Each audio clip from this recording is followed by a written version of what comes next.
আসসালামু আলাইকুম ওরহমতুল্লাহি ওবরাকাতুহ। আলহামদুলিল্লাহ রবিল আলমিন ওসলাতু ওয়াসসালামু আলা আশরাফিল আম্বিয়াল মুরসালিন নবীনা মুহাম্মদ ওয়া আলা আলিহি ওয়া আসহাবিহি আজমাইন ওয়া বা'দ। সম্মানিত দর্শকবৃন্দ, আমাদের আকীদার ক্লাসের যারা উপস্থিত আছেন সবাইকে সাদর শুভেচ্ছা জানাচ্ছি। আজকে আমাদের দার্সের শুরু হচ্ছে ঈমান বিল কুতুব। ঈমান বিল কুতুব। আল্লাহ তাআলা কোরআনে কারীম বলেছেন যে তিনি রাসূল না প্রেরণ করে ওমা কুন্না মুআযযিবিনা হাত্তা নাবআসা রাসূলা। রাসূল না প্রেরণ করে কাউকে তিনি শাস্তি দানকারী নন। তো রাসূল যখনই আসছে, রাসূলের সাথে আল্লাহ তাআলা কিতাব দিয়েছেন। সে কিতাব হতে পারে বড় কিতাব, হতে পারে ছোট কিতাব। এজন্য আমরা এটা ঈমান রাখি ওয়া নু'মিনু বিআন্না আল্লাহ তাআলা আনজালা আলা রুসুলিহি কুতুবান হুজ্জাতান লিল আলামিন ওয়া মাহজ্জাতান লিল আলামিন ইউআল্লিমুনাহুম বিহাল হিকমাতা ওয়া ইউযাক্কুনাহুম। এর অর্থ হচ্ছে আল্লাহ তাআলা প্রত্যেক রাসূলকে কিতাব দিয়েছেন জগৎবাসীর জন্য প্রমাণ হিসাবে এবং জগৎবাসীর জন্য সেটা পথ হিসাবে, পথ দেখানোর রাস্তা দেখানোর জন্য। এবং এই কিতাবের মাধ্যমে তিনি এই কিতাবগুলোর মাধ্যমে রাসূলরা তাদের উম্মতকে শিক্ষা দিতেন হিকমত তো প্রজ্ঞা, ওয়াইযাক্কুন তাদেরকে পবিত্র করতেন। এইটা হচ্ছে শেখ মোহাম্মদ সালেহ ওসাইমিনের কথা। এর অর্থ হচ্ছে তিনি তার মতে প্রত্যেক নবীর কিতাব ছিল। সেই কিতাব হতে পারে নতুন কিতাব, হতে পারে আগের কিতাব, হতে পারে নতুন কিতাব, হতে পারে আগের কিতাব। যেমন ধরেন হারুন আলাইহিস সালাতু ওয়াস সালাম, তিনি অবশ্যই রাসূল। আল্লাহ তাআলা কোরআন কারীমে রাসূল বলেছেন তো তাকে। তো সেই হিসেবে রাসূল তিনি। তো রাসূল কিন্তু তার কাছে কোনো আলাদা কিতাব আসেনি। তার ভাইয়ের কিতাব যেটা তাওরাত, সেটাই তার জন্য কিতাব ছিল। সেই হিসেবে যুগে যুগে আগে নূহ আলাইহিস সালাতু ওয়াস সালামের সহিফা, সেগুলো, তিনি তো রাসূল, তার কাছে সহিফা এসেছিল। তো যে সমস্ত কিতাব তারা হেফাজতের দায়িত্ব নিয়েছিল, তাদের উম্মতরা সেগুলো যথাযথ হেফাজত করতে আসলে পারেনি। সেজন্য আমাদের কাছে সে সমস্ত কিতাবের পরিপূর্ণ ডাটা আসেনি যে কার উপরে কোন কিতাব নাজিল হয়েছে, পরিপূর্ণ আসেনি। যেগুলো আসছে সেগুলো আমরা ইনশাআল্লাহ জানাবো। তার আগে আমাদেরকে অবশ্যই ঈমান রাখতে হবে যে আল্লাহ তাআলা কিতাব নাজিল করেছেন। আল্লাহ তাআলা কিতাব নাজিল করেছেন। তো কিতাব যাদের উপর নাজিল হয়েছে তারা হচ্ছেন রাসূল। তারা হচ্ছেন রাসূল। একমাত্র আদম আলাইহিস সালাতু ওয়াস সালামের সম্পর্কে বলা হয় যে তিনি তো নবী, কিন্তু তার উপরেও সহিফা নাজিল হয়েছিল। কিন্তু তার উপরে সহিফা নাজিল হওয়ার ব্যাপারে সরাসরি কোনো কোরআনে নস নেই। হাদিসে যে নসটা আছে সেটা সেহাতের ব্যাপারে মানুষের মধ্যে কিল ও কাল আছে, অর্থাৎ এটা শুদ্ধ অশুদ্ধের ব্যাপারে মতামত রয়েছে বিস্তারিত। সেজন্য আদম আলাইহিস সালাতু ওয়াস সালামের কোনো সহিফা নাজিল হওয়ার বিষয়টি বা কোনো কোরআন আয়াত বা আলাদা কিতাব নাজিল হওয়ার বিষয়টি প্রমাণিত হয়নি। তাহলে আমরা দেখতে পাচ্ছি যে আল্লাহ তাআলা কিতাব নাজিল করেছেন রাসূলদের উপরে। সেই কিতাব অর্থ হচ্ছে আল্লাহর পক্ষ থেকে বাণী, যেটা আল্লাহর বাণী মানুষের হেদায়েতের জন্য তিনি নাজিল করেছেন সেটা। তাহলে আমরা ঈমান রাখি এটা যে আল্লাহ তাআলা প্রত্যেক রাসূলকে হয় কিতাব দিয়েছেন, না আগের কিতাবের অনুসরণ করতে বলেছেন। আল্লাহ তাআলা কোরআনে কারীম বলছেন, লাকাদ আরসালনা রুসুলানা বিল বায়্যিনাতি ওয়া আনজালনা মাআহুমুল কিতাবা ওয়াল মিজান লিয়াকুমান নাসু বিল কিসত।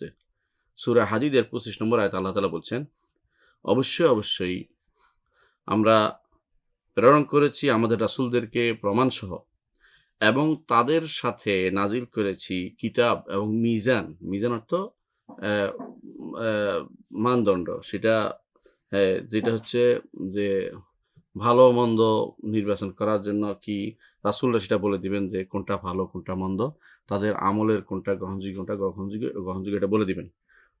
লিয়াকুমান নাসু বিল কিসত।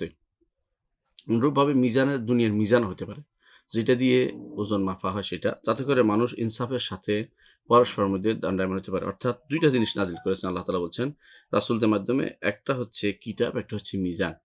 কিতাব হচ্ছে মানে ইবাদত কিভাবে করবে, আর মিজান হচ্ছে দুনিয়ার লেনদেন কিভাবে করবে। এই ২ টি জিনিস আল্লাহ তাআলা নাজিল করেছেন রাসূলদের সাথে। এটা কোরআনে কারিমে আল্লাহ তাআলা বলেছেন সূরা হাদীদের ২৫ নম্বর আয়াতে। এর দ্বারা বোঝা গেল যে আল্লাহ তাআলা অনেক কিতাব দিয়েছেন। তবে আমরা কিতাবের মধ্যে কোরআনে কারীম এবং হাদিস দ্বারা আমরা মাত্র ৪ টি কিতাব পাই। আর সহিফা অনেকগুলো আমরা পাই, যেগুলো আমরা আলোচনা করব ইনশাআল্লাহ। প্রথমে যে কিতাবটি আলোচনা আমরা পাই তা হচ্ছে যে তাওরাত। কোরআনে কারীম আল্লাহ তাআলা বলছেন যে ইন্না আনজালনা তাওরাতা ফিহা হুদাম ওয়া নূর। আমরা তাওরাত নাজিল করেছি, যাতে হেদায়েত এবং নূর রয়েছে। ইয়াহকুমু বিহা আন-নাবিয়্যুনা আল্লাযীনা আসলামু। এই কিতাব দিয়ে তাওরাত দিয়ে বিচার করতেন নবীরা যারা আত্মসমর্পণ করেছে। কাদের বিচার করতেন? লিল্লাযিনা হাদু ওয়ার রাব্বানিয়ুন, যারা হাদিস ছিল এবং যারা কান্ডারি ছিল, ওয়াল আহবার, এবং আরো বিচার করত যারা কান্ডারি ছিল তারা, এবং আরো বিচার করত আহবার যারা তাদের আলেম শ্রেণী, তারাও এগুলো দিয়ে বিচার করত। কোনগুলো দিয়ে? আল্লাহর কিতাব তাওরাত দিয়ে বিচার করত। বিমাস্তুহফিযু মিন কিতাবিল্লাহ, যেটা তারা নিজেরা হেফাজত করেছিল আল্লাহর কিতাবের, অর্থাৎ তারা অনেক কিছু হেফাজত করতে পারেনি, এটা এখান থেকে বোঝা যাচ্ছে। ওয়া কানু আলাইহি শুহাদা, তারা এর উপর সাক্ষী ছিল, তারা এই কাজটি করেছে। এবং তাদেরকে এই কিতাবের উপর আমল করার জন্য আল্লাহ তাআলা সাক্ষীও গ্রহণ করেছেন। এবং আমরা এটা অন্য আয়াতেও আমরা দেখি যে সাক্ষী কিভাবে গ্রহণ করেছেন। যখন আল্লাহ তাআলা কিতাব দিয়েছেন তখন বলেছিল যে আমরা আল্লাহর কিতাব সরাসরি মানব, যখন আল্লাহ আমাদেরকে না বলে। তো আল্লাহ তাআলা তুর পাহাড় উঠিয়েছিলেন তাদের উপরে, রাফা'না ফাওকাহুম তুরা। তারপর বলেছেন খুযু মা আতাইনাকুম বিকুওয়াতিন, যে তোমরা যা দিয়েছি তা গ্রহণ করো, তখন তারা গ্রহণ করেছিল। এর অর্থ হচ্ছে তাওরাত আল্লাহ তাআলা দিয়েছেন মুসা আলাইহিস সালাতু ওয়াস সালামকে। মুসা আলাইহিস সালাতু ওয়াস সালামকে সেটা দেওয়ার পরে বনী ইসরাইলের সবচেয়ে বড় কিতাব ছিল সেটা। সেটা বর্তমানে এই তাওরাতকে ওল্ড টেস্টামেন্ট তারা বলে থাকে। এই তাওরাতের ৫ টি অংশ রয়েছে। ৫ টি অংশ রয়েছে। তো একটি হচ্ছে অ্যা অ্যা ১ম হচ্ছে সিফরুল খালক বা সৃষ্টি অংশ। তারপরে অ্যা সিফরুল অ্যা আ তারপরে আরো অংশ রয়েছে, বা মোট ৫ টি অংশ রয়েছে। মোট ৫ টি অংশ রয়েছে। ১ম টা হচ্ছে সিফরুল আ আ বাদল খালক বা সৃষ্টির শুরু, রহস্য যেটা, শুরু যেটা সেটা। তো সেটা থেকে আজও পর্যন্ত এখানে এমন তথ্য আছে যেগুলো থেকে মানুষ উপকৃত হয়, বা এগুলি থেকে এখনো অনেকেই তথ্য জানতে পারে। পৃথিবীর আদি ইতিহাসের আদি গ্রন্থ হচ্ছে তাওরাত, এতে কোনো সন্দেহ নেই। তাওরাতের আগের কোনো গ্রন্থ কেউ দেখাতে পারে। তবে সমস্যা হচ্ছে একটাই, সেখানে বিকৃত রূপ রয়েছে। মানুষের হাত ঢুকেছে এবং সেটাকে বিকৃত করা হয়েছে। তাওরাতের ব্যাপারে আমাদের দৃষ্টিভঙ্গি হচ্ছে যে যতটুকু আমাদের শরীরের সাথে মিলবে অতটুকু গ্রহণযোগ্য, আর যেটুকু মিলবে না সেগুলো অগ্রহণযোগ্য। আর যেটুকু বিরোধিতা করবে না সেগুলো দেখা যেতে পারে, কিন্তু এগুলোকে কখনো দলিল হিসেবে পেশ করা যেতে পারে না। যদি বিরোধী হয়ে যায় বাদ পড়ে যাবে, বিরোধী না হলে সেটা শোনা যাবে বা ইবরত হাসিল করা যাবে, শিক্ষা নেয়া যাবে। এটুকু পর্যন্ত আমাদের এই তাওরাত দিয়া আমাদের উপর তাওরাতের এর বাইরে তাওরাত আর পড়ার কোনো দরকার নেই। যারা তাওরাত পড়ে বিভ্রান্ত হইতে পারে তারা যেন না পড়ে, সেটাও কথা। যেমন রাসূলুল্লাহ সাল্লাল্লাহু আলাইহি ওয়াসাল্লাম একসময় নিষেধ করেছেন। যখন ওমর ইবনুল খাত্তাব রাদিয়াল্লাহু আনহু তাওরাতের কিছু অংশ এসে পড়তে লাগলেন, রাসূল খুব রাগ করেছেন। কিন্তু আবার তিনি যাকে পড়তে দিয়েছেন, যেমন আ যায়েদ ইবনে সাবিত রাদিয়াল্লাহু আনহু, তাকে বলছেন যেন তাওরাত যেন তাওরাতের যেন পড়া যেন শিখে নেয়, যাতে করে তিনি ইহুদিদের ভুল ধরতে পারেন। সেটাও তিনি বলেছেন। সেজন্য তুলনামূলক ধর্মতত্ত্বের ক্ষেত্রে তাওরাত পড়াটা গ্রহণযোগ্য, কিন্তু বিনা কারণে তাওরাত যেন কেউ না পড়ে। যদি তিনি তুলনামূলক আলোচনা করবে, লিখবে, সে শুধুমাত্র পড়বে। আর যারা হেদায়েতের দরকার তারা যেন তাওরাত না পড়ে। কারণ তাওরাত দিয়ে হেদায়েত হওয়ার কথা আমাদের জন্য আল্লাহ তাআলা বলেন নাই। আমাদের জন্য আল্লাহ তাআলা হেদায়েতের আলাদা গ্রন্থ দিয়েছেন। তাহলে ১ম পূর্ণাঙ্গ গ্রন্থ, বড় গ্রন্থ সেটা হচ্ছে তাওরাত। তারপরে ঈসা আলাইহিস সালাতু ওয়াস সালামের উপর আল্লাহ তাআলা ইনজিল নাযিল করেছেন। এটা হচ্ছে তাওরাতের পরে বড় কিতাব। এটাকে বলা হয় নিউ টেস্টামেন্ট। এটাও ৪ ভাগে ৪টি আলাদা গ্রন্থ। একই গ্রন্থের ৪ টি রূপ। একই গ্রন্থের ৪ টি রূপ। বর্তমানে যেটা আছে ৪ টা রূপ। কিন্তু ঈসা আলাইহিস সালাতু ওয়াস সালামের উপরে নাযিল করা ইনজিল কোথাও পাওয়া যায় না। ঈসা আলাইহিস সালাতু ওয়াস সালামের উপরে নাযিল করা ইনজিল কোথাও পাওয়া যায় না। এখন যেটা আছে সেটা হচ্ছে মথি লিখিত সুসমাচার, লুক লিখিত সুসমাচার, মার্ক লিখিত সুসমাচার, যোহন লিখিত, ইউহান্না লিখিত সুসমাচার। এই ৪ টি সুসমাচার পাওয়া যায়। ৪ টি ইনজিলের ৪ টি কপি পাওয়া যায়। ৪ টা একই জিনিসের ৪ টা ৪ টা সংকলন বলতে পারেন। এবং একটার সাথে একটার অনেক জায়গাতে বেমিলও আছে। তারপরেও কিছু মিলও আছে। তাহলে বোঝা গেল যে ওরা একটা ইতিহাস হিসেবে লিখে রাখছিল এটা। এই সিরার কিতাব হিসেবে, বা একটা এই অ্যা ঈসা আলাইহিস সালামের জীবনী হিসেবে লিখে রাখছিল। কিন্তু মূলত এটা মূল ইনজিল নয়। কিন্তু আল্লাহ তাআলা ইনজিল নাযিল করেছেন। আল্লাহ তাআলা বলছেন যে ইনজিল হচ্ছে তাওরাতকে সত্যায়নকারী এবং তাওরাতকে পূর্ণতা প্রদানকারী। আল্লাহ তাআলা বলছেন, ওয়া আতাইনাহুল ইনজিল, আমরা ঈসাকে ইনজিল প্রদান করেছিলাম। ফিহি হুদা ওয়া নূর, তাকে হেদায়েত এবং নূর রয়েছে। ওয়া মুসাদ্দিকাল লিমা বাইনা ইয়াদাইহি মিনাত তাওরাত, আমরা এই ইনজিলকে নাযিল করেছিলাম এর ইতিপূর্বে যে তাওরাত নাযিল করেছি সেটাকে সত্যায়নকারী রূপে, ওয়া হুদান এবং হেদায়েতকার রূপে, ওয়া মাউইজাতান এবং উপদেশ রূপে লিল মুত্তাকিদের জন্য। আ এরপর আল্লাহ তাআলা আ বলছেন, ওয়ালি উহিল্লা লাকুম বা'দাল্লাযী হুররিমা আলাইকুম, এবং এই জন্য নাজিল করেছেন যে তাওরাতে যে সমস্ত জিনিস হারাম করা হয়েছিল ইহুদিদের উপরে তার কিছু হালাল করার জন্য। তাহলে সূরা মায়দার ৪৬ এবং আলে ইমরানের ৫০ নম্বর আয়াতে আল্লাহ তাআলা ইনজিল নাজিল হওয়ার কারণ তিনি উল্লেখ করেছেন যে ইনজিল কেন আল্লাহ তাআলা দিয়েছিলেন তাদেরকে। ইনজিলের মধ্যে হেদায়েত আছে, নূর আছে, পূর্ববর্তী কিতাবের তাওরাতের সত্যায়ন আছে এবং হেদায়েত রয়েছে। তাতে রয়েছে উপদেশ এবং সাথে, সাথে তাওরাতের মধ্যে যে সমস্ত বিধি কঠোর ছিল সেগুলোকে হালকা করা হয়েছে বা সেগুলোকে অনেকটা ছাড় দেয়া হয়েছে। এবং হারাম অনেক বেশি করা হয়েছিল, সেগুলো অনেকটা ছাড় দেওয়া হয়েছিল। তাহলে আমরা দেখতে পাচ্ছি যে ২ টি কিতাব, একটি হচ্ছে তাওরাত, একটি হচ্ছে ইনজিল। এই ২ টি হচ্ছে মুসা এবং ঈসা আলাইহিস সালাতু ওয়াস সালামের উপর নাজিল করা কিতাব। ৩ নম্বর কিতাব হচ্ছে জাবুর। জাবুর যদিও আমরা উল্লেখ করতেছি পরে, কিন্তু এটা আসলে দাউদ আলাইহিস সালাতু ওয়াস সালামের উপরে নাজিল হয়েছে। আল্লাহ তাআলা কোরআনে কারীম বলেছেন, "ওয়া আতাইনা দাউদা জাবুরা।" আর আমরা দাউদকে জাবুর দিয়েছিলাম। অন্য আয়াতে আল্লাহ তাআলা বলছেন, "ওয়ালাকাদ কাতাবনা ফিজ জাবুরি মিন বা'দি যিকরি আন্নাল আরদা ইয়ারিসুহা ইবাদিয়াস সালিহুন।" জাবুর আমরা লিখেছি কিতাবের পরে, স্মরণিকার পরে যে জমিন তারাই জমিনের অধিকারী হবে যারা জমিকে যথাযথভাবে জমির উপর যথাযথভাবে সুন্দর করে সেটাকে সংশোধন করতে পারে। ইবাদিয়াস সালিহুন। তো এই ভালো লোকদেরকে আল্লাহ তাআলা জমিনের বানাবেন। এই জমিন বলতে কি জমিন বুঝাইছে? ২ টি অর্থ আছে। কেউ বলছে দুনিয়ার জমিনে যারা যোগ্য তারাই নেতৃত্ব দিবে, এক অর্থ। আরেক অর্থ হচ্ছে না, এখানে জমিন বলতে জান্নাত বুঝানো হয়েছে। জান্নাতে তারাই যাবে যারা নেককার, এটা বলা হয়েছে। তো এইটা ২য় অর্থটাই বেশি অ্যাপ্রোপ্রিয়েট এখানে। এজন্য অনেকেই বলে থাকেন যে এম ঈমানদার চেয়ে বর্তমানে কাফেররা তো বেশি ক্ষমতাধর হয়ে আছে। তাহলে কি তারা বেশি নেককার নাকি? না, এই নেককার হিসেবে নয়। এটা দুনিয়াতে যারা যোগ্য এই অর্থ হইতে পারে। আর আখিরাত সালেহ যখন হবে, আখিরাত হলে তখন অর্থ হবে নেককার। এর অর্থ হচ্ছে যে এ তাওরাত বা জাবুরের এই যে ভবিষ্যদ্বাণীর অর্থ হচ্ছে আল্লাহ তাআলা যারা যোগ্য তাদেরকে ক্ষমতাসীন করান, এক অর্থ দুনিয়ার বুকে হইলে। আর আখিরাত হইলে যারা নেককার তাদেরকে আল্লাহ তাআলা জমিন অর্থাৎ তিলকাল আন আ আ আ আ আল্লাহ তাআলা কোরআনে কারীম বলেছেন, তিলকাল জান্নাতুল্লাতী নুরিসু মিন ইবাদিনা মান কানা তাকিয়্যা। যার এই জমিনে এই আর ইয়ার জমিন জান্নাতের জমিনকে আল্লাহ তাআলা যারা নেককার তাদের জন্য মুত্তাকি যারা তাদেরকে ওয়ারিশ বানাবেন। সেটার একই অর্থ হতে পারে। তাহলে আমরা দেখতে পাচ্ছি যে তাওরাত, ইনজিল, জাবুর এই ৩ টি কিতাব আমাদের পূর্ববর্তী নবীদের উপরে নাজিল হয়েছে, আমার রাসূলদের উপরে নাজিল হয়েছে। আরো ২ টি ইয়ার কথা কোরআনে কারিমে আসছে। ২ টি সহিফার কথা আসছে। আল্লাহ তাআলা কোরআনে কারিমে সুহফ ইব্রাহিম ও মুসা, ইব্রাহিম আলাইহিস সালাতু ওয়াস সালাম এবং মুসার উপরে সহিফা নাজিল হওয়ার কথা কোরআনে কারিম বলছেন সূরা আলার মধ্যে। সুহফ ইব্রাহিমা ওয়া মুসা। তো এইখানে একটা জিনিস দর্শনীয়, সেটা হচ্ছে ইব্রাহিম আলাইহিস সালাতু ওয়াস সালামের উপর কোনো কিতাব নাজিল হয় নাই, সহিফা নাজিল হয়েছে। সেখানে সহিফা অর্থ হলো ছোট কিতাব, ছোট চিঠির মতো। সেখানে বিশেষ নির্দেশনা থাকতো যে এটা করো, এর বাইরে যেও না। যেমন প্রত্যেকেই শিরকের কথাটা বলছে যে শিরক করা যাবে না, এটা ঠিক আছে। এরপরে ইবাদত কিভাবে করতে হবে নবীরা শিখিয়ে দিয়েছেন। তারা যা বলেছেন সেটা অনুসারে চললেই তাদের জন্য যথেষ্ট ছিল। আর মুসা আলাইহিস সালাতু ওয়াস সালামের উপর আল্লাহ তাআলা তাওরাতের বাদেও, তাওরাত ছাড়াও আলাদা সহিফা নাজিল করেছেন। আলাদা কিছু চিঠি দিয়েছেন। সেটাকে বলা হয় সহফে মুসা। ইব্রাহিম আলাইহিস সালামের সহিফা।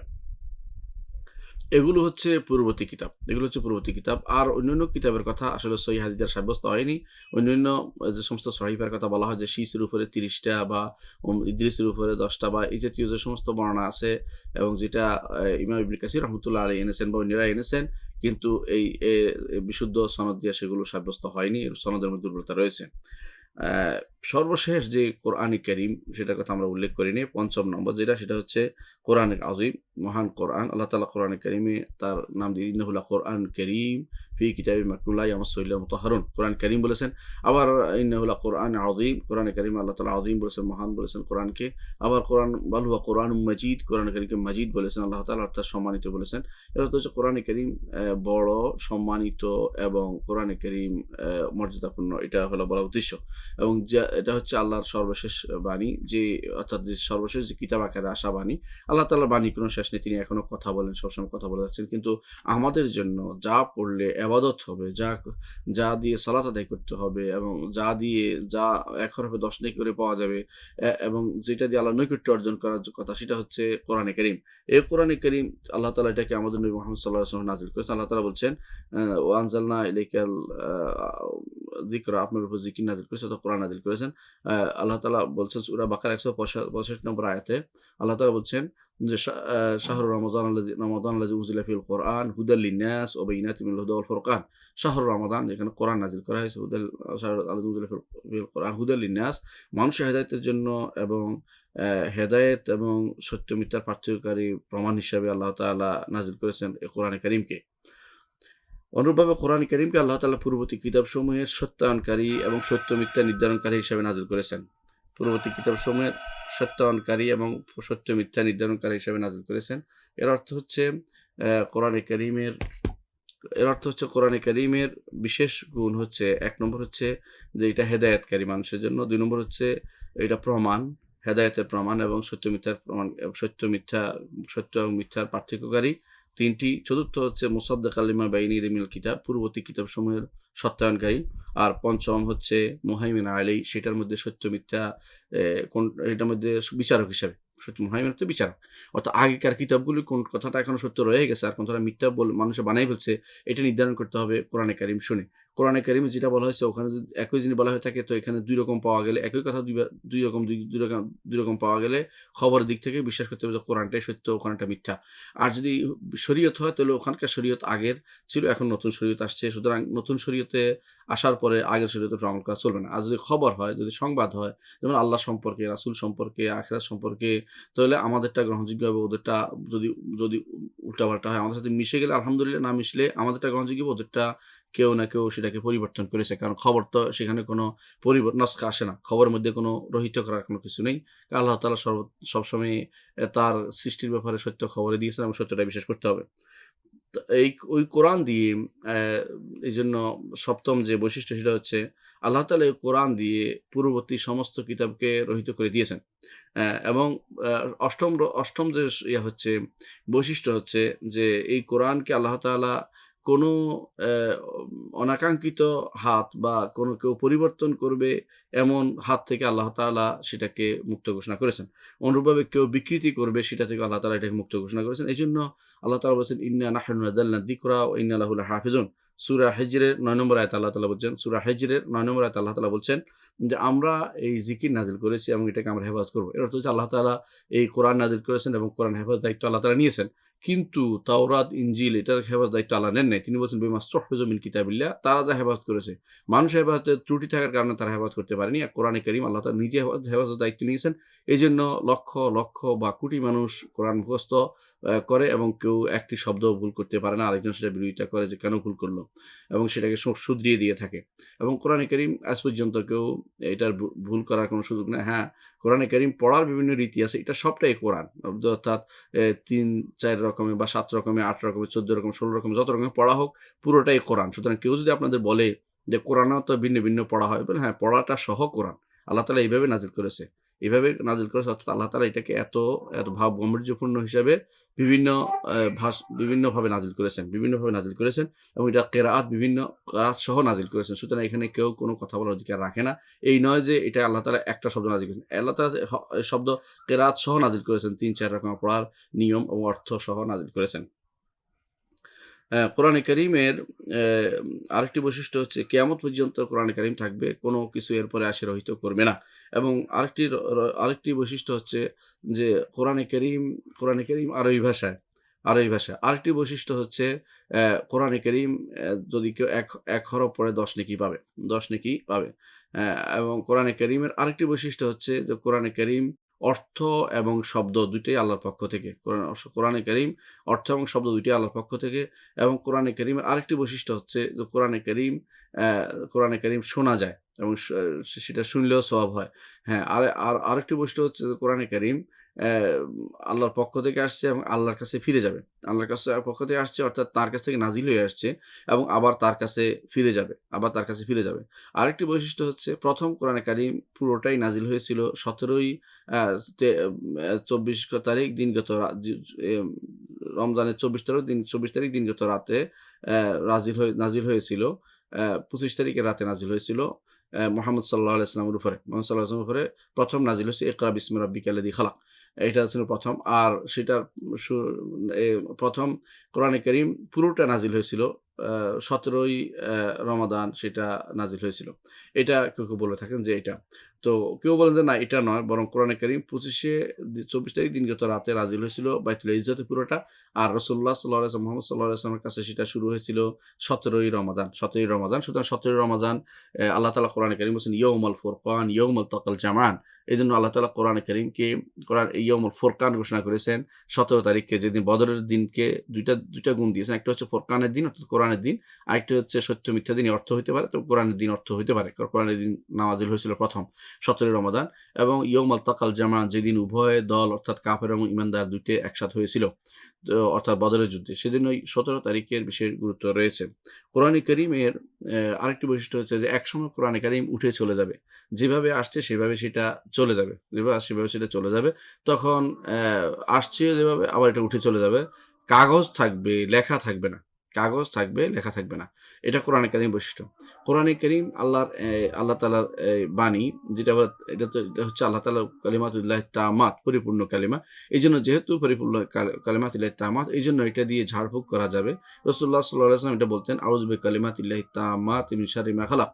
আল্লাহর আউযু বিকালিমাতিল্লাহি তাম্মাত মিন শাররি মা খালাকা, পরিপূর্ণ কালেমা সমূহ দিয়ে আল্লাহর কাছে আশ্রয় চেয়েছেন যে মানুষের কোনো অনিষ্ট থেকে যেন মানুষের অনিষ্ট থেকে মুক্ত থাকার জন্য। তাহলে কোরআনে কারীম যেহেতু আল্লাহর সিফাত, আল্লাহর গুণ এবং আল্লাহর বাণী, এবং সেটা পরিপূর্ণ কালিমা, এটা দিয়ে এটা ওসিলা দেয়া যাবে এবং এটা দিয়ে শেফা অর্জনের জন্য ব্যবহার করা যাবে। এ হচ্ছে কোরআনে কারীমের কিছু বৈশিষ্ট্য আমি উল্লেখ করলাম। পূর্ববর্তী কিতাবসমূহ ছিল, কোরআনে কারীম কিয়ামত পর্যন্ত অবশ্যই থাকবে। পূর্ববর্তী কিতাবসমূহ একটা সুনির্দিষ্ট মেয়াদ পর্যন্ত ছিল। এরপরে সেটার আর কোনো কার্যকারিতা নেই। এজন্য সেটা পরবর্তী যেটা আসছে, আগের কিতাবের পরে যেটা আসছে এটাকে নস্খ করে দেয়। যেমন তাওরাতে অনেক বিধান আসছে, ইনজিল এসে সেই বিধানগুলোকে রহিত করে দিয়েছে। আর এইভাবে অ্যা ই ইনজিলের পরে মুহাম্মদ সাল্লাল্লাহু আলাইহি ওয়াসাল্লামের উপরে যে কোরআন নাজিল হয়েছে তার পূর্ববর্তী বিধানগুলো, অনেক বিধানকে রহিত করে দিয়েছে এবং অনেক বিধানকে আত্মস্থ করে নিয়েছে কোরআনে কারীম, যে এটাকে এই শরীয়ত হিসেবে গ্রহণ করে নিয়েছে। যেমন কিসাসের মাসালাটা পুরোপুরি তাওরাতে ছিল।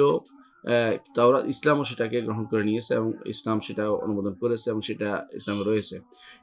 অনুরূপভাবে আরো কিছু মাসালা কোরআনে আগের কিতাবও ছিল, আমাদের কিতাবও রয়েছে। আম এইজন্য এটার উপরে শাইখ হোসেন মাহমুদ বিন আব্দুল ওয়াহাব রাহিমাহুল্লাহর একটা অ্যা আছে, আলোচনা, যেখানে বা লেখা আছে, যেখানে তিনি উল্লেখ করেছেন যে আগেকার কিতাবে কি ছিল এবং কি পরিবর্তন হয়েছিল।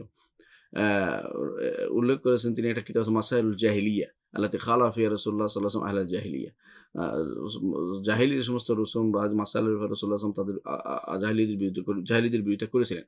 বাকি যেগুলো ছিল সেগুলো আরাবিয়ান কাস্টম হিসেবে গ্রহণ করেন, বরং এগুলো নবীদের হিসেবে, আগেকার কোনো নবীর, বিশেষ করে ইব্রাহিম এবং ইসমাঈল আলাইহিস সালাতু ওয়াস সালামের কোনো আসার হিসেবে এই কোরআনে রয়ে গেছে এবং সেটা এখনো বলবৎ রয়েছে। যেমন অ্যা যেটাকে আমরা বলতে পারি, যেটা খতনার বিষয়টা, সেটা হচ্ছে ইব্রাহিম আলাইহিস সালাতু ওয়াস সালামের সেই আসরটা এখন বা সেই প্রভাবটা এখনো রয়ে গেছে এবং সেটা হচ্ছে ইসলাম গ্রহণ করে নিয়েছে। কারণ এটা হচ্ছে মিল্লাতে ইব্রাহিমিক হওয়ার কারণে।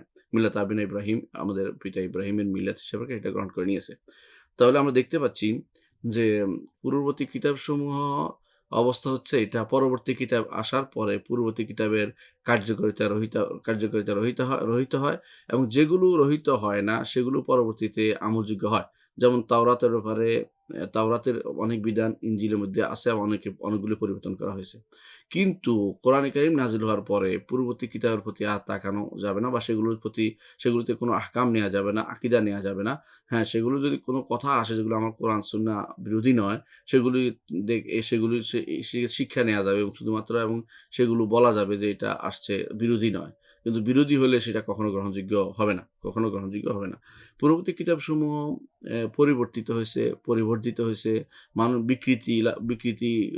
বিকৃত হয়েছে। মানুষের নাপাক হাত সেখানে ঢুকে পড়েছে। মানুষ নিজেরা কিছু লিখে দিয়েছে। আল্লাহ তাআলা কোরআনে কারীম বলেছেন, ফাওয়াইলুল লিযিনা ইয়াকতুবুনা কিতাবা আইদিহিম সুম্মা ইয়াকুলুনা হাযা মিন ইনদিল্লাহ।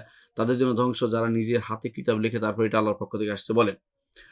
এই জন্য আগেকার কিতাবগুলো ইয়া নয়, পরিপূর্ণভাবে ত্রুটিমুক্ত নয়।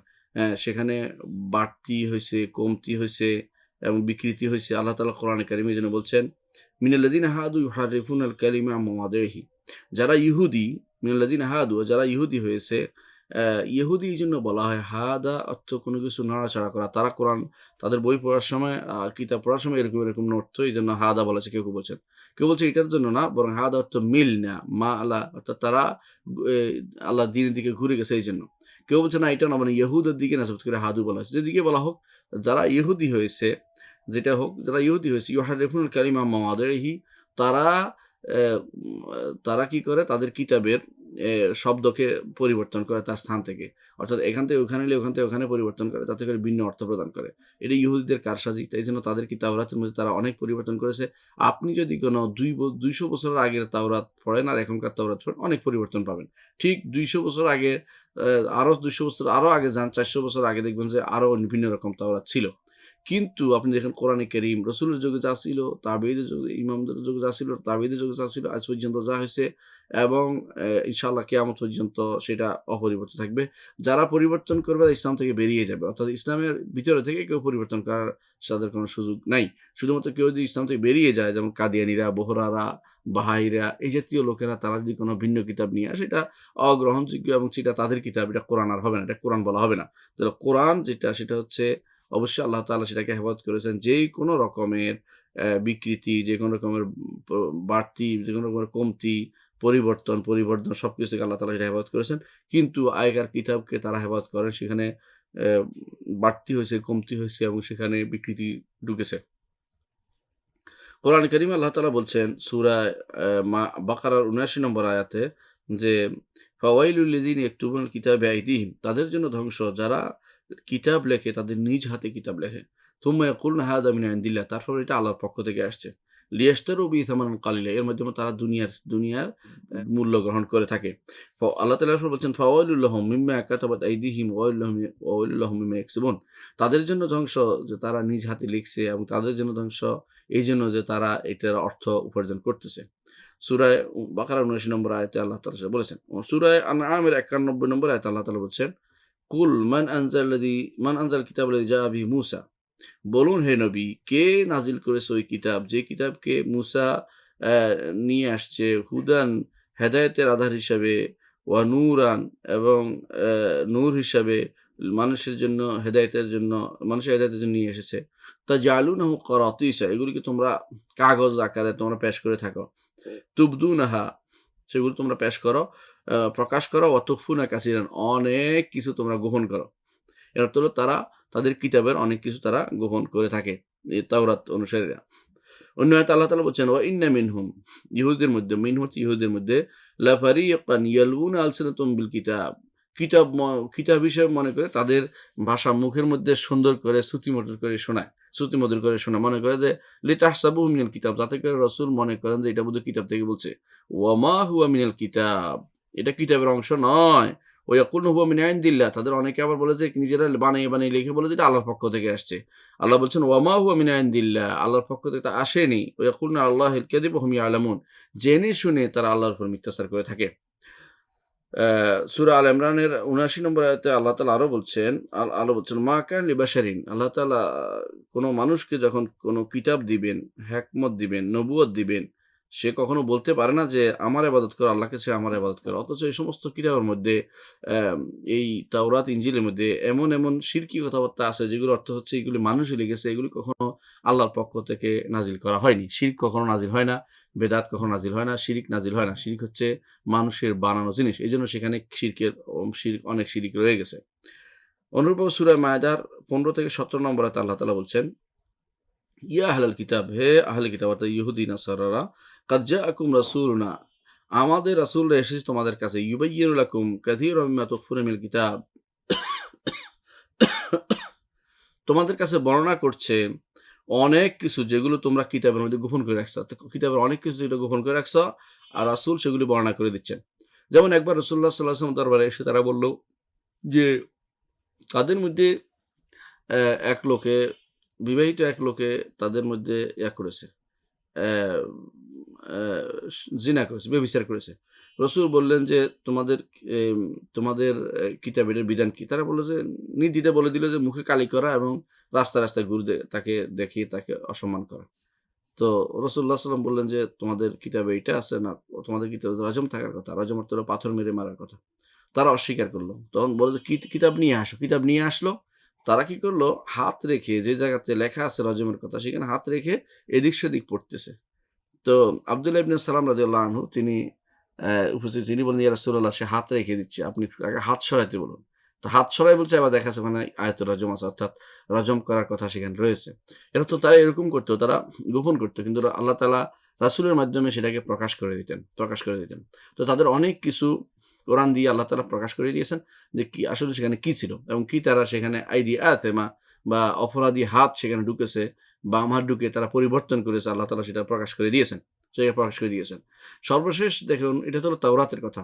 ইনজিলের মধ্যে আরো আশ্চর্য হচ্ছে, বর্তমানে ইনজিল যেটা আছে, মার্ক বা মথি, আ উম আ যোহন, লুক, এই ৪ জনের লেখা যে ইনজিল রয়েছে, ইনজিল তারা এটাকে নিউ টেস্টামেন্ট বলে বা বাইবেল বলে যেটা। বাইবেল ২ টাকে মিলে বাইবেল বলা হয় সাধারণত।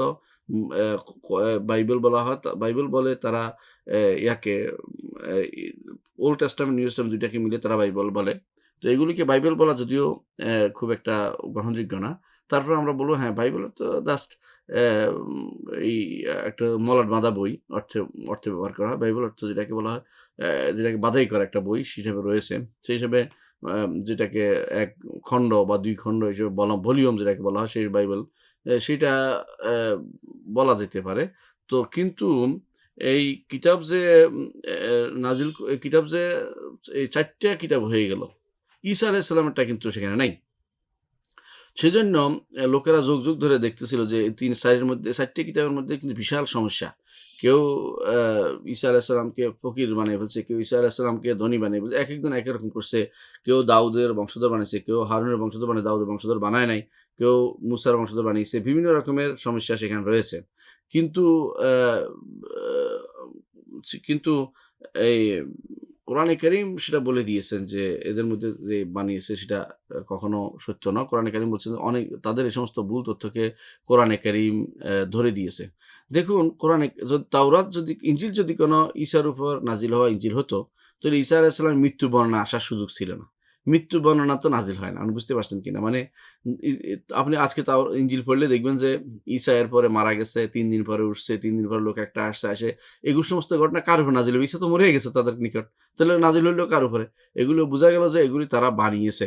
পুরোপুরি নিজেরা বানিয়েছে। বরং এটা তাদের ইতিহাস হিসেবে লিখেছে। এটা কোন মূল ইনজিল না।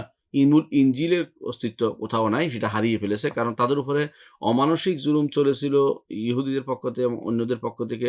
এজন্য তারা এই মূল ইনজিলকে তারা হেফাজত করতে পারেনি। যেমনিভাবে ইহুদিরাও মূল অ্যা ইন হি মূল তাওরাতকে হেফাজত করতে পারেনি।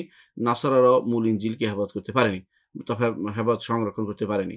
ইহুদিরা করতে পারেনি কারণ ইহুদিদেরকে বারবার বেবিলনে তাদেরকে হিসেবে, বন্দী হিসেবে নিয়ে আসতো এবং সম্রাট বুখতানাসর এবং আরেকজন সম্রাট ক্রোশ বা এরা সবাই মিলে বারবার তাদেরকে নিয়ে আসছে এবং তাদের ভঙ্গ করে দিয়েছে তাদের ইবাদতখানা এবং তাদেরকে বাইতুল মাকদিস থেকে বেঁধে রেখেছে ব্যাবিলনে অনেকদিন ছিল।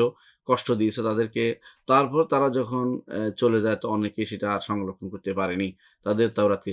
ইনজিলের ব্যাপারেও ঠিক একই রকম ছিল। কারণ ইনজিলের ব্যাপারে ৩২৫ পর্যন্ত তারা একটা স্বাভাবিক অবস্থায় ছিল। তাদের মধ্যে এত বড় মতভেদ ছিল না। বা এর আগে মতভেদ ছিল তখন প্রথম মতভেদ শুরু হয় সেখানে যখন শাউল বা সাধু পলকে যখন তাদের অ্যা তাদের বার্নাবা কর্তৃক সাধু ফলকে বাপ্তিস্ম করে তাকে বিভিন্ন জায়গায় পাঠানো। তখন সে ভিন্ন রকমের দিন হিসেবে উপস্থাপন করলো। ঈসা আলাইহিস সালামের দিনকে সে বিকৃতি সাধন করল। ঈসা আলাইহিস সালাম দেয়া দিনকে সে বিকৃত করে দিল। এরপরে অ্যা এরপরে আর তারা সঠিক পথে আসতে পারেনি। যতবার তারা একত্রিত হয়েছে ততবার একে অপরকে লানত করতে, করতে আলাদা হইছে। অর্থাৎ তারা পরস্পর শুধু লানতই করেছে কিন্তু কোনদিন তারা একমত হইতে পারেনি। এটা হচ্ছে নাসারাদের কারবার। নাসারা কখনো তাদের কিতাবের ব্যাপারে একমত হতে পারেনি। এই জন্য তাদের কিতাব কখনো তারা কখনো খুঁজে বিশুদ্ধ কিতাবটি তারা দেখাতে পারবে না। এদের কিতাবের মধ্যে একটি আছে ইঞ্জিলে বার্নাবা, নাসারাদের ইঞ্জিলে বার্নাবা, বার্নাবার ইঞ্জিল। এটা খুব নামডাক করে বিভিন্ন দেশে বিভিন্ন ভাষাতেও অনুবাদ হয়েছে। বাংলা ভাষায় অনুবাদ হয়েছে, আরবিতেও আছে। মূলত আরবিতে তো এটা ছিল না, আরবিতে অনুবাদ হয়েছে। এরপরে সেটা অনুবাদ হয়েছে, ইংরেজিতে অনুবাদ হয়েছে। ইঞ্জিলে বার্নাবাসের ইঞ্জিল যেটা, সেটার সাথে অনেকটাই কোরআনের কিছু জিনিসের মিল আছে। কারণ ওখানে আবার আল্লাহর অর্ডার আছে, আল্লাহর কথা আছে, এবং সেখানে কি করতে হবে সেটা বলা হয়েছে। সেখানে আয়াতের মতো কিছু সিম্বল আছে। বোঝা যাচ্ছে এর মধ্যে কিছু না কিছু হক রয়েছে। কিন্তু সেখানেও কিছু ভুল তথ্য সেখানে দেয়া হয়েছে, এবং সেগুলো কেউ হাত দিয়ে এসে পরিবর্তন করেছে বলে বোঝা যায় যে এটা পরবর্তী কেউ পরিবর্তন করে থাকবে। তাহলে বোঝা গেল যে আল্লাহর কিতাব যেগুলো আগে নাজিল হয়েছে, সেগুলো আর কোনোটাই কোনো কোনোটাই নিখাতভাবে বা সেটাকে সন্দেহমুক্তভাবে সেটাকে পাওয়ার কোনো সুযোগ নাই। কেন? কারণ তাওরাত তারা নিজেরা লেখালেখি করেছে, পরিবর্তন করেছে। ইনজিল সেটাও তারা হারিয়ে ফেলে এবং তারা নিজেরা ইতিহাস গ্রন্থের মতো একটা লিখে ৪ জনে সেটাকে তারা তাওরাত মনে করে বসেছে। জাবুর সেটা ছিল তাওরাত এবং ইনজিলের মাঝখানে নাশিদ দাউদের গান বলা হয়তো একটা অংশ। সেটা কেউ বলা হচ্ছে যে এটা হচ্ছে জাবুর। এটা নাও হতে পারে, আবার এটা কেউ বলছে এটা জাবুর। এটা হলে এটার মধ্যে এটার মধ্যে অনেক গানের মতো আছে, শুধু আল্লাহর প্রশংসা করা আছে এটাতে। কিন্তু সেখানেও কিছু এমন তথ্য আছে যেগুলো আল্লাহর বাণী বলে বলা কঠিন। এইজন্য সেখানেও সন্দেহ ঢুকে গেছে। কিন্তু এর বাইরে যেগুলো আছে সহিফা, সেগুলোর মধ্যে কিছু সহিফা আমরা পাই বর্তমান বাইবেলের বিভিন্ন জায়গা থেকে। কিন্তু সেগুলো যে নূহ আলাইহিস সালাতু ওয়াস সালামের, বা সেগুলো যে ইব্রাহিম আলাইহিস সালাতু ওয়াস সালামের বা মুসার, সেগুলো সরাসরি কোনো প্রমাণ আমাদের কাছে নাই। সেজন্য আমরা বলব যে কিতাবের মধ্যে ৪ টি কিতাব, আর সহিফার মধ্যে ২ টি সহিফার কথা উল্লেখ আছে। আর এর বাইরে আর কোনো কিতাবের অস্তিত্ব খুঁজে পাওয়া যায় না। আর কোনো কিতাবের অস্তিত্ব খুঁজে পাওয়া যায় না। এইজন্য আল্লাহ তাআলা কোরআনে কারীমে কোরআনকেই একমাত্র তাদের সমস্ত বাণী, কথাবার্তা, আকীদা সবকিছুর উপরে সেটাকে পার্থক্যকারী হিসাবে, সেটাকে বিচারক হিসেবে নিয়োগ করেছেন। সুতরাং কোরআনের সাথে মিললে আলহামদুলিল্লাহ মিলল, না মিললে ওটা বাদ, কোরআনকে নিতে হবে। কোরআনের সাথে মিলে নাই বলে ওইটাকে বারবার পড়া তাহলে সমস্যার কারণ হবে, এবং এটা ফিতনার কারণ হবে। অনেকে এই ফিতনা থেকে আর বের হইতে পারবেন না। তাহলে আমরা দেখতে পাচ্ছি যে তারা নাসারারা কোরআনে অনেক কিছু লুকাতো, ইহুদিরা অনেক কিছু লুকাতো। কিন্তু নাসারারা আবার এর চেয়ে বড় কাজও করতো। এইটা তো কুফরি, শিরকও করতো তারা। কারণ আল্লাহ তাআলা বলছেন, লাকাদ কাফারাল্লাযীনা ক্বালু ইন্নাল্লাহুল মাসীহু ইবনু মারইয়াম। যারা বলে যে আল্লাহ হচ্ছে মাসীহ ইবনে মারইয়াম, মারইয়ামের পুত্র মাসীহ হচ্ছে আল্লাহ, নাউযুবিল্লাহ। তারা অবশ্যই আল্লাহর সাথে কুফরি করেছে। অবশ্যই আল্লাহ সূরা মায়দার ১৭ নম্বর আয়াতে আল্লাহ তাআলা সেটা বলেছেন। তো আমরা দেখতে পাচ্ছি যে কিতাবের ব্যাপারে আমাদের এই বিশ্বাস সবসময় রাখতে হবে যে আল্লাহর কিতাব যে নাজিল হয়েছে, সেটা বিভিন্ন সময়ে নাজিল করেছেন আল্লাহ তাআলা। নবী রাসূলদের উপর আল্লাহ তাআলা কিতাব নাজিল করেছেন। নবী রাসূলরা যতক্ষণ পর্যন্ত এই কিতাব তাদের কাছে ছিল, ততক্ষণ হেফাজতে ছিল। তারা চলে যাওয়ার পরেই এই কিতাব যখন মানুষের হাতে চলে গেছে, তখন তারা সেটাকে হেফাজত করতে পারেনি, এবং সেটা অনেকেই সেটাকে হারিয়ে ফেলেছে। তারপর যেমন তাওরাতের ব্যাপারে বলা হয়, তারা পুরোপুরি হারিয়ে ফেলেছে। বাবেলের পরে, বাবেলের যখন ব্যাবিলনে যখন তাদেরকে নির্বাসন দেয়া হয় বা তাদেরকে বন্দী হিসেবে নিয়ে আসা হয়, তারপর তারা হারিয়ে ফেলেছিল। তখন বলে যে উযাইর নামে এক বালক বা আশ্চর্য বালক, সে সেটাকে পরিপূর্ণভাবে সেটা আদায় করে দিয়েছিল। এ ব্যাপারে কোনো সরাসরি কোনো প্রমাণ নাই, কারণ এটা আসলে দাবি। এইজন্য তারা উযাইরের উপর খুশি হইয়া বলতো উযাইর আল্লাহর ছেলে, নাউযুবিল্লাহ। নাসারারা বলতো যে ঈসা আল্লাহর ছেলে, ইহুদিরা বলতো উযাইর আল্লাহর ছেলে। আল্লাহ তাআলা কোরআনে কারীম বলেছেন, ওয়াকালাতিল ইয়াহুদু উযাইরুন ইবনুল্লাহ। ইহুদিরা বলে উযাইর আল্লাহর ছেলে, ওয়াকালাতিন নাসারা আল মাসীহু ইবনুল্লাহ। নাসারারা বলে মাসীহ আল্লাহর ছেলে। আল্লাহ তাআলা বলেন, যালিকা কাউলুহুম বিআফওয়াহিহিম। তারা হচ্ছে এটা হচ্ছে মুখের কথা। ইউদাহিউনা বিকাউলিল্লাযিনা কাফারু মিন ক্বাবলু। এর মাধ্যমে তারা কাফেরদের কথার সাথে মিলে। কারণ কাফেররা এটা দিয়া কাফেরদের মতো করে তারা বানিয়ে নিয়েছে। আল্লাহ তাআলা কখনো সন্তান গ্রহণ করেননি। আল্লাহ তাআলা কোরআনে কারীম বলেছেন, মাত্তাখাযাল্লাহু মিন ওয়ালাদিন ওয়া মা কানা মাআহু মিন ইলাহিন ইযাল লাযাহাবা কুল্লু ইলাহিন বিমা খালাকা ওয়া লা আলা বা'দুহুম আলা বা'দ। মাত্তাখাযাল্লাহু মিন ওয়ালাদিন। আল্লাহ কোনো সন্তান গ্রহণ করেননি। মাত্তাখাযাল্লাহু মিন ওয়ালাদিন ওয়া মা কানা মাআহু মিন ইলাহিন, আল্লাহ তাআলার সাথে কোনো ইলাহ নেই। হ্যাঁ, কেন আল্লাহ তাআলার জন্য সন্তান হওয়া কখনো সম্ভব না। আল্লাহ তাআলা এটা বলে দিয়েছেন, ওয়া মা ইয়ানবাগি লির-রহমানি ইত্তাখিযা ওয়ালাদা। রহমানের জন্য কখনো উচিত নয় বা তার জন্য সম্মানের সাথে মর্যাদার সাথে উপযুক্ত নয় সন্তান গ্রহণ করা। কেন? সন্তান মানুষ কেন গ্রহণ করে? সন্তান গ্রহণ করে এইজন্য, সে তার নামটা রেখে যেতে চায় দুনিয়ার বুকে ১। দ্বিতীয়ত সে মনে করে যে সন্তান তার সহযোগী হবে ২। ৩ নম্বর সন্তান দিয়ে সে আনন্দ উপভোগ করতে পারে। তারা সন্তান নিয়ে সে খুশি হতে পারে। সে থাকবে না। তার সন্তান তার পরবর্তী জমি, জামা, জিরাত এগুলো দেখাশোনা করবে। তার পরবর্তীতে তার জন্য দোয়া করবে ইত্যাদি, ইত্যাদি। আল্লাহর জন্য এটা সাব্যস্ত করা হচ্ছে বোকামি ছাড়া আর কিছুই নয়। এজন্য আল্লাহ তাআলা কোরআনে কারীম বলেছেন যে তাকাদুস সামাওয়াতু ওয়াল আরদু ইয়াতাফাত্তারনা মিন ফাওকিহিন্না আ ওয়া তানশাক্কুল আরদু ওয়া তাখিরুল জিবালু হাদ্দা আন দা'উ লির-রহমানি ওয়ালাদা ওয়া মা ইয়ানবাগি লির-রহমানি আন ওয়ালাদা ইন কুল্লু মান ফিস সামাওয়াতি ইল্লা আতির রহমানি আবদা লাকাদ আহসাহুম ওয়া আদ্দাহুম আদ্দা ওয়া কুল্লুহুম আতিহি ইয়াওমাল কিয়ামাতি ফারদা। সূরা মারইয়ামের মধ্যে আল্লাহ তাআলা শেষের দিকে শেষ পৃষ্ঠায় এটা আসছে, আল্লাহ তাআলা বলছেন যে তারা বলে ওয়াকাল ইত্তাখাযা রহমানু ওয়ালাদা, তারা বলে যে রহমান সন্তান গ্রহণ করেছে। লাকাদ জিতুম শাইআন ইদ্দা, খুব মারাত্মক কথা তোমরা বলেছ। তাকাদুস সামাওয়াতু ইয়াতাফাত্তারনা মিন ফাওকিহিন্না, তাদের উপর থেকে আসমান ভেঙে পড়ার উপক্রম হয়। ওয়া তাখিরুল জিবা তাকাদুস সামাওয়াতু ইয়াতাফাত্তারনা মিন ফাওকিহিন্না এবং ওয়া তাখিরুল জিবাল এবং পাহাড় ভেঙে পড়ার উপক্রম হয়। আন দা'উ লির-রহমানি ওয়ালাদা, রহমানের জন্য সন্তান বলা এটা কঠিন ব্যাপার। আল্লাহ তাআলার কাছে এটা অত্যন্ত, আল্লাহ তাআলা ক্রোধকে ত্বরান্বিত করে দেয় এই রহমানের জন্য সন্তান বলাটা। আ বরং ইন কুল্লু মান ফিস সামাওয়াতি ওয়াল আরদি ইল্লা আতির রহমানি আবদা, আসমান এবং জমিনে যা আছে সবই হচ্ছে আল্লাহর দাস। আল্লাহর দাসত্ব করছে সবাই, আল্লাহর দাস হিসেবে আছে। কোনো মানুষ হোক, জিন হোক, অথবা ফেরেশতা হোক, কেউই আল্লাহ তাআলার সমকক্ষ নয়। সবাই হচ্ছে আল্লাহর দাস। এটা মনে রাখতে হবে। এটা আল্লাহ তাআলা বলেছেন।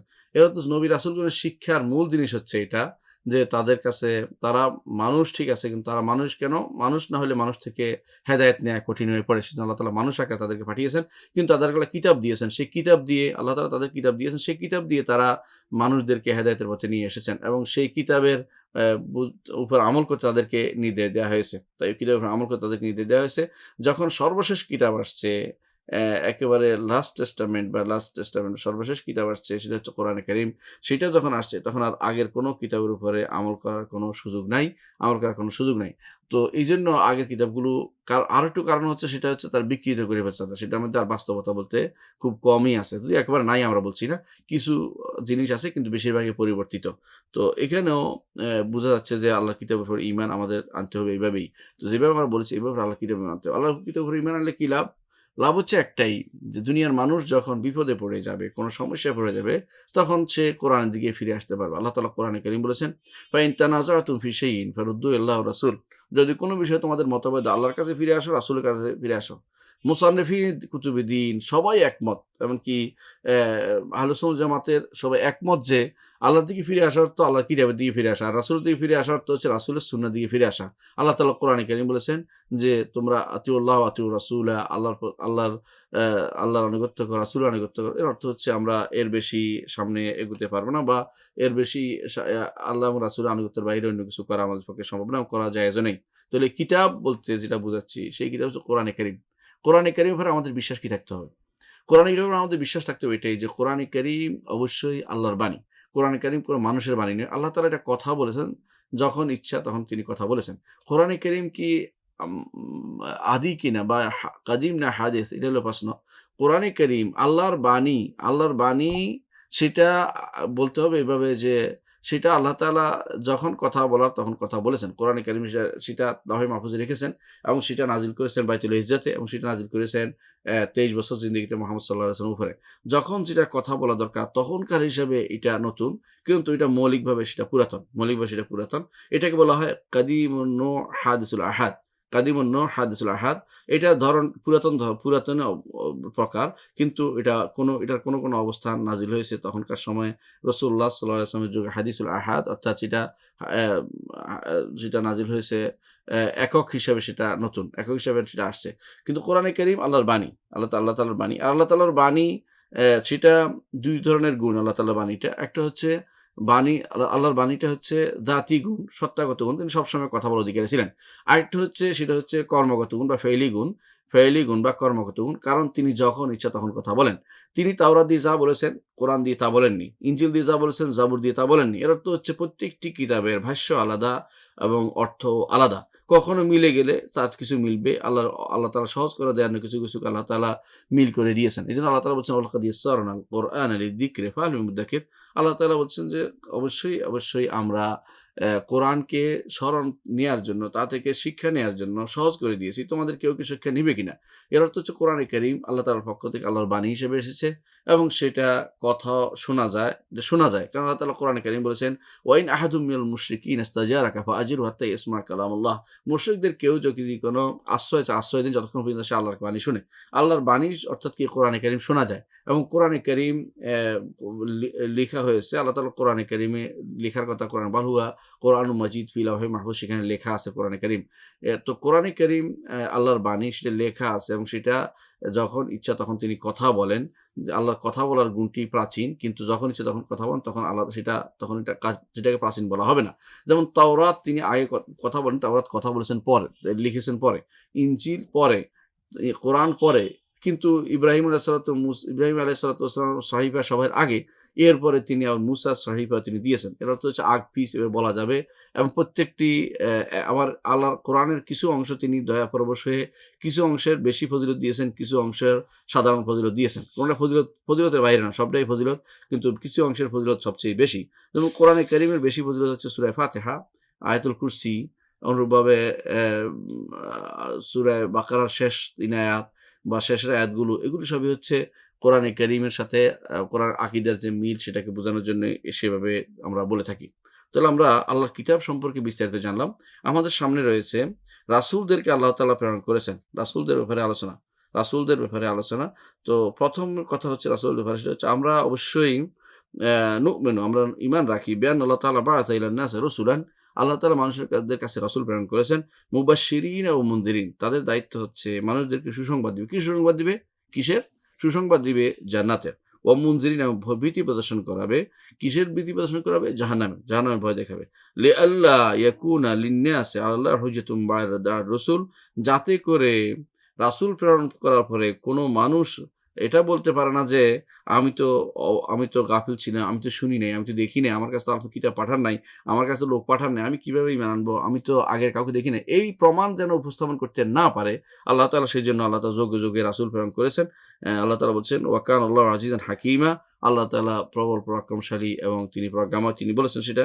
অর্থাৎ আল্লাহ তাআলা যুগে নবী রাসূলদের পাঠিয়েছেন, যাতে করে কেউ যেন প্রমাণ বলতে না পারে যে আমাদের কাছে তো কিছু পাঠান নাই। হ্যাঁ, মা জাআনা মিন বাশীরিন ওয়ালা নাযীর, আমাদের কাছে বাশীরও আসে নাই, নাযীরও আসে নাই। যদি আসতো, সুসংবাদ প্রদানকারীও আসে নাই, ভীতি প্রদানকারী আসে নাই। যদি আসতো আমরা অবশ্যই ঈমান আনতাম, এটা বলতো। এজন্য আল্লাহ তাআলা সেই সুযোগ রাখে নাই, বরং তিনি কিতাব নাযিল করেছেন। এজন্য আল্লাহ তাআলা অন্য আয়াতে বলেছেন যে ওমা কুন্না, কিতাব নাযিল রাসূল প্রেরণ করেছেন। আল্লাহ তাআলা অন্য আয়াতে বলেছেন, ওমা কুন্না মুআযিবিনা হাত্তা নাবআসা রাসূলা। আমরা যতক্ষণ পর্যন্ত রাসূল প্রেরণ না করছি, ততক্ষণ পর্যন্ত কাউকে আমরা আযাব দানকারী নয়। এজন্য ইমামরা বলে থাকেন যে আল্লাহর কিতাব এবং রাসূল যেখানে পৌঁছেনি, রাসূলের বাণী যেখানে পৌঁছেনি, সেখানে যদি কেউ ভুল করে, সেটা যতটুকু ছাড় পাওয়ার বা মাফ পাওয়ার সুযোগ রয়েছে। যেখানে আল্লাহর কিতাব এবং রাসূলের বাণী পৌঁছে গেছে, সেখানে আর এই ছাড় দেওয়ার সুযোগ নাই। এজন্য ধরেন ঢাকা শহর ধরেন, এখানে কেউ যদি শিরিক করে, এটা গ্রহণযোগ্য না। কিন্তু যদি কোনো জায়গায় কেউ কবর সিজদা করে ফেললো, এমন জায়গায় দ্বীপে আছে, অথবা কোনো মরুভূমিতে আছে, অথবা কোনো এস্কিমোদের দেশে আছে, বরফের দেশে আছে, সেখানে যদি কেউ সিজদা করে ফেললো, তখন কি হবে? তখন তাকে বুঝাতে হবে, যেহেতু সে লোকালয়ে নেই, মানুষের সাথে নেই, সেখানে জ্ঞানের কোনো সুযোগ নেই, জানার অনেক কিছু তার হয়তো নাও জানতে থাকতে পারে, তাকে সেটা বুঝানো যাবে, বুঝাইতে হবে। কিন্তু যেই ব্যক্তি শহরে আছে, নবী রাসূলদের কথা শুনেছে, কোরআনের কথা শুনেছে, হাদিসের কথা শুনেছে, জানার সুযোগ ছিল, জানেনি, তারপর শিরিক করেছে, তার কোনো ওজর পেশের কোনো সুযোগ নাই। এইজন্য আল্লাহ তাআলা বলছেন, লিআল্লা ইয়াকুনা লিন-নাসি আলাল্লাহি হুজ্জাতুম বা'দার রাসূল, যে আমি ভীতি প্রদর্শনকারী এবং সুসংবাদ দানকারী রাসূলদেরকে পাঠিয়েছি এইজন্য, যাতে করে রাসূল প্রেরণ করার পরে কেউ যেন বলতে না পারে যে মা জাআনা মিন বাশীরিন ওয়ালা নাযীর, আমাদের কাছে তো কোনো রাসূল এবং নাযীর আসে নাই।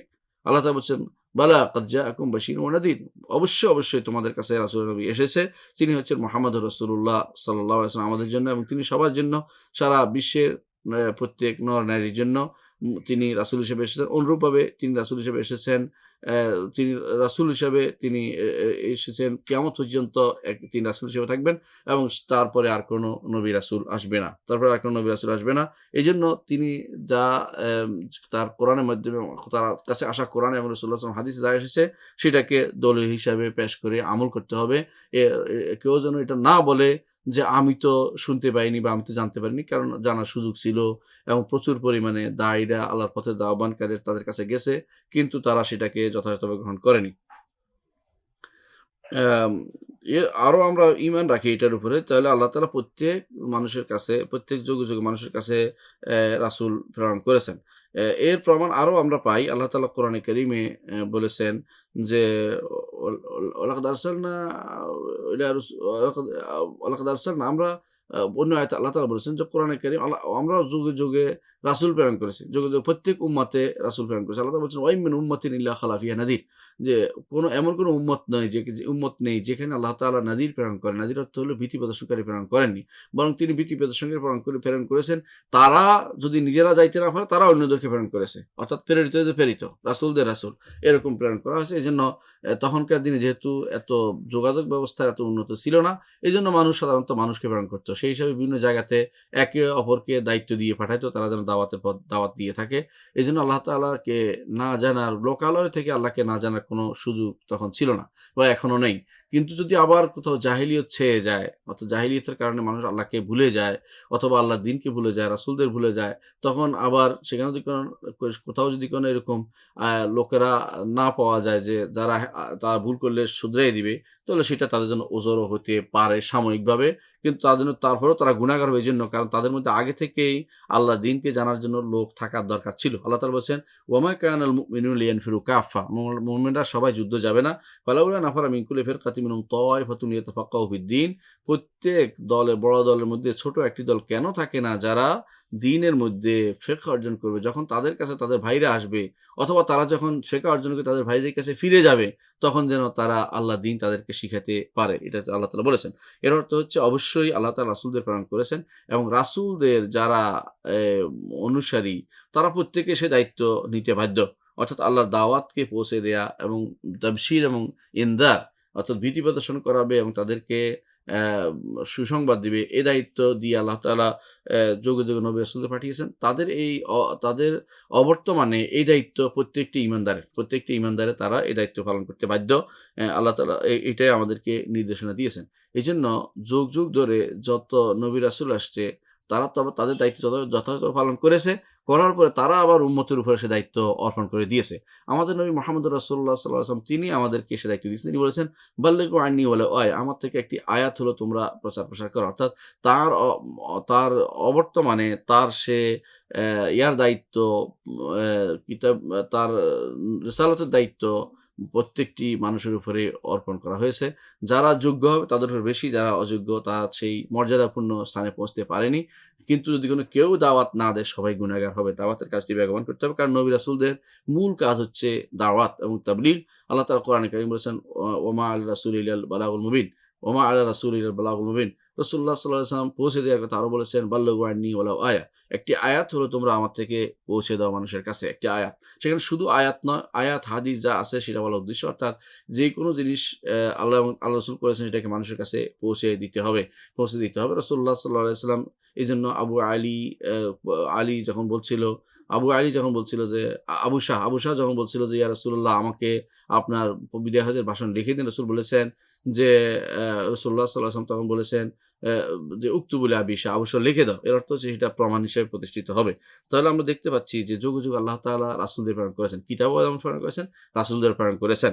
তো রাসূলদের প্রেরণের উদ্দেশ্য আমরা বুঝছি, যেটা মূল উদ্দেশ্য হচ্ছে যে মানুষ যেন বলতে না পারে যে আমাদের কাছে তো কোনো রাসূল আসে নাই, আমাদের কাছে কোনো নবী আসে নাই, ভীতি প্রদর্শনকারী আসে নাই, বা আমাদের কাছে কোনো সুসংবাদদাতা আসেনি। এইজন্য আল্লাহ তাআলা রাসূলদের প্রেরণ করেছেন। আমরা ইনশাআল্লাহ রাসূলদের প্রেরণ নিয়ে আগামী দার্সে বিস্তারিত আলোচনা করব। আল্লাহ তাআলা আমাদের সুস্থ রাখুন এবং সঠিক পথে থাকার তৌফিক দান করুন এবং দ্বীনকে বুঝার তৌফিক দান করুন, আকীদাকে বুঝার তৌফিক দান করুন। আল্লাহ আমাদের সহায় হন। আসসালামু আলাইকুম ওয়া রাহমাতুল্লাহি ওয়া বারাকাতুহু।